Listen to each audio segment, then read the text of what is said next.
Film की शुरुआत एक आवाज से होती है जो हमें उन ट्रोल्स की कहानी सुनाती है जो हजारों साल पहले इंसानों के साथ रहा करते थे। ये विशालकाय जीव कोई राक्षस नहीं थे, वे मासूम थे जिनका शरीर पत्थर जैसा और दिल मिट्टी जैसा था। ये जीव प्रकृति का हिस्सा थे और किसी को नुकसान नहीं पहुंचाते थे। वे बस सूरज की रोशनी से दूर रहते थे क्योंकि सूरज की रोशनी उन्हें पत्थर में बदल देती थी। वे इंसानों के साथ खुशी खुशी रहते थे, लेकिन फिर सब कुछ बदलने लगा। ईसाई धर्म फैलने लगा और लोगों को लगने लगा कि यह दुनिया सिर्फ इंसानों की है, ट्रोल्स की नहीं।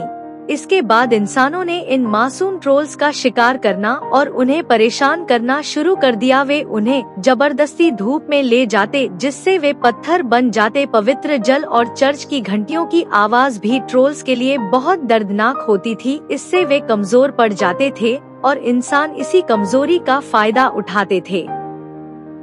हमें पता चलता है कि नोरा के पिता बचपन से उसे ट्रोल्स की ये कहानियाँ सुनाया करते थे। वह कहते थे कि उन्हें बहुत दुख होता है कि इंसानों ने कभी ट्रोल्स की मदद नहीं की। छोटी नोरा ने अपने पिता से वादा किया था कि अगर दुनिया में अच्छे ट्रोल्स अभी भी मौजूद हैं, तो वह हमेशा उनकी मदद करेगी। कई साल बाद हम एक बड़ी हो चुकी नोरा को देखते हैं।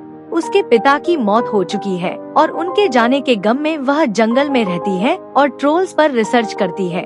उसने कई साल पहले खुद एक ट्रोल देखा था, इसलिए अब उसे ट्रोल्स के अस्तित्व पर कोई शक नहीं था और वह उन्हें बेहतर तरीके से समझने की कोशिश कर रही थी। एक दिन एक आदमी उसके घर में घुस आता है। नोरा पीछे से उस पर हमला कर देती है, लेकिन वह आदमी चार्ड होता है जो राष्ट्रपति का पर्सनल सेक्रेटरी है और पहले भी नोरा की मदद कर चुका है। वह अभी भी सरकार के लिए काम करता है, लेकिन वह ट्रोल्स को बचाने के तरीके भी तलाश रहा है। उसके पास नोरा के पिता से मिली एक बड़ी जानकारी थी। वह जानता था कि ट्रोल्स बुरे या राक्षस नहीं है।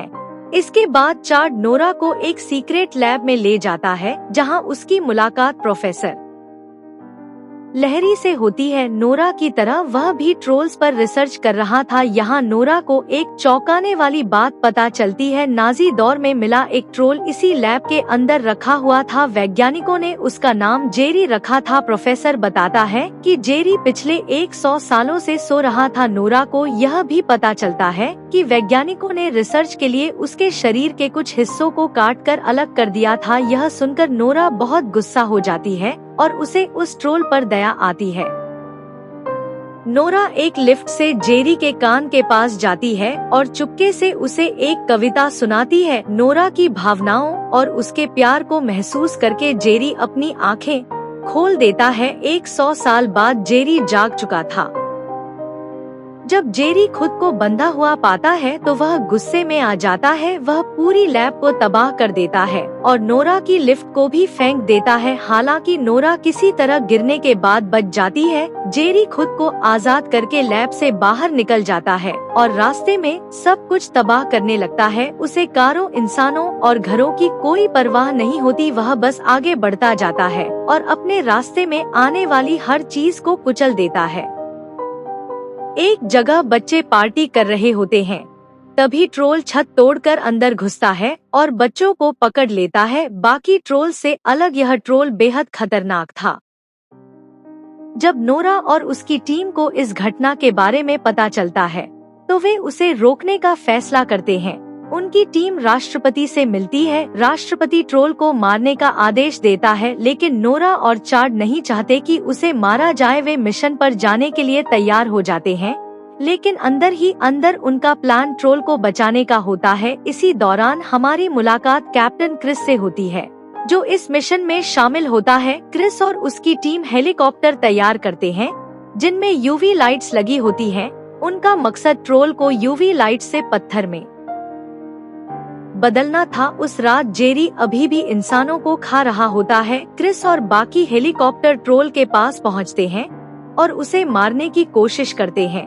वे यूवी लाइट से उसे कमजोर करने की कोशिश करते हैं, लेकिन इसका उस पर कोई असर नहीं होता। हमले से ट्रोल इतना गुस्सा हो जाता है कि वह जमीन से बिजली का एक बड़ा टावर उखाड़कर हेलीकॉप्टरों की तरफ फेंक देता है। टावर क्रिस के दोस्त के हेलीकॉप्टर से टकरा जाता है और उसकी मौत हो जाती है। यह देखकर क्रिस गुस्से से भर जाता है। अब वह बदला लेना चाहता है और किसी भी हालत में ट्रोल को मारने की योजना बनाता है, लेकिन नोरा उसे समझाती है कि ट्रोल्स हमेशा से राक्षस नहीं थे, असल में इंसानों ने ही उनके साथ इतना अत्याचार किया कि वे राक्षस बनने पर मजबूर हो गए। हर कोई सोच में पड़ जाता है कि अब क्या किया जाए। तभी नोरा कहती है, मेरे पास एक आइडिया है। इसके बाद वह सभी को एक बड़ी गुफा में ले जाती है। वहाँ उन्हें पता चलता है कि जेरी के अलावा एक और ट्रोल भी मौजूद है।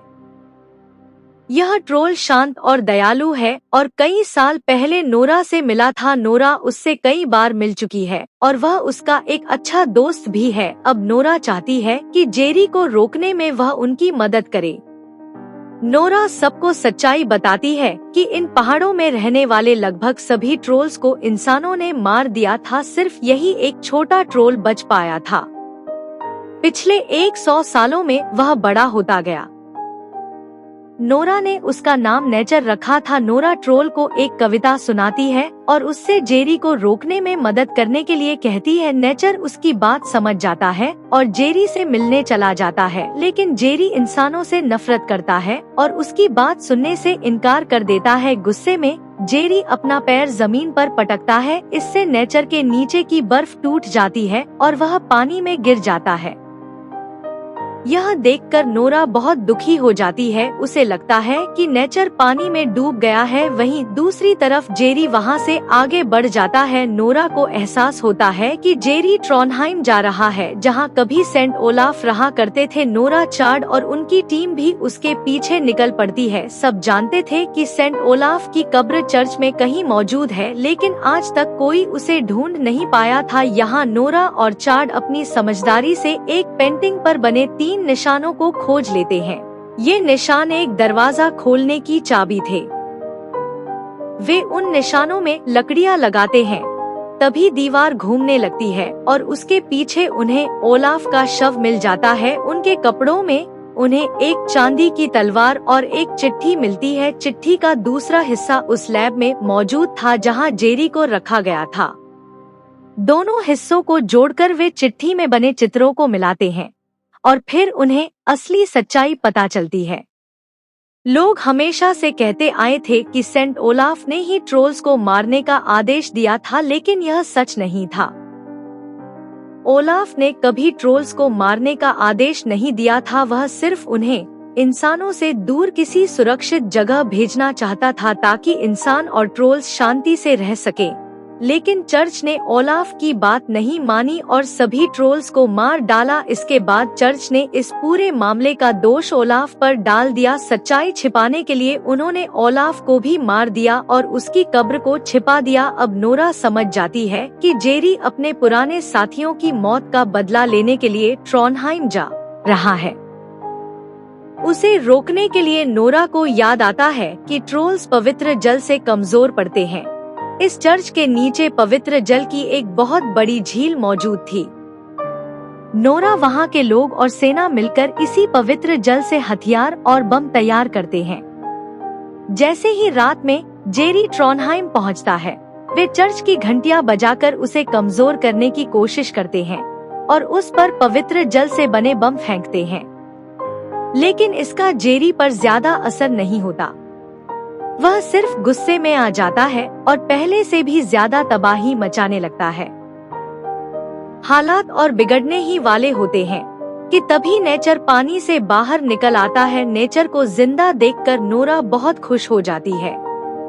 नेचर जेरी को रोकना चाहता है। इसके बाद दोनों ट्रोल्स के बीच शहर में भयंकर लड़ाई शुरू हो जाती है। नोरा के दोस्त बताते हैं कि पवित्र जल का असर तभी होगा जब वह जेरी के दिल तक पहुँचे, सिर्फ उसके शरीर पर गिरने से कुछ नहीं होगा। लेकिन ऐसा करना बेहद मुश्किल था। उनके पास सिर्फ एक पवित्र जल वाला बम बचा था। जेरी लगातार हिल रहा था, इसलिए वे उसके मुंह के अंदर सही निशाना नहीं लगा पा रहे थे। तभी चार्ड खुद को कुर्बान करने का फैसला करता है। उसका प्लान था कि वह बम लेकर सीधे जेरी के मुंह के अंदर कूद जाए। सभी लोग बेहद दुखी होते हैं, लेकिन उनके पास इसके अलावा कोई रास्ता नहीं था। चार्ड बम लेकर हेलीकॉप्टर से जेरी की तरफ छलांग लगा देता है। वे बम को जेरी के मुंह में डालने की कोशिश करते हैं, लेकिन पहली बार में कामयाब नहीं होते। इसके बाद चार्ड अपनी पत्नी को फोन करता है और उसे आखिरी बार अलविदा कहने लगता है। वह अपनी पत्नी से कहता है कि वह उनके होने वाले बच्चे को जरूर बताए कि वह उससे बहुत प्यार करता है। इसके बाद वह बम को सीधे जेरी के मुंह के अंदर ले जाता है। बम फट जाता है। जेरी के दिल के अंदर एक तेज रोशनी दिखाई देती है और देखते ही देखते उसका पूरा शरीर टूटकर बिखरने लगता है। इसी दौरान नेचर जेरी के दिल को पकड़कर दूर फेंक देता है।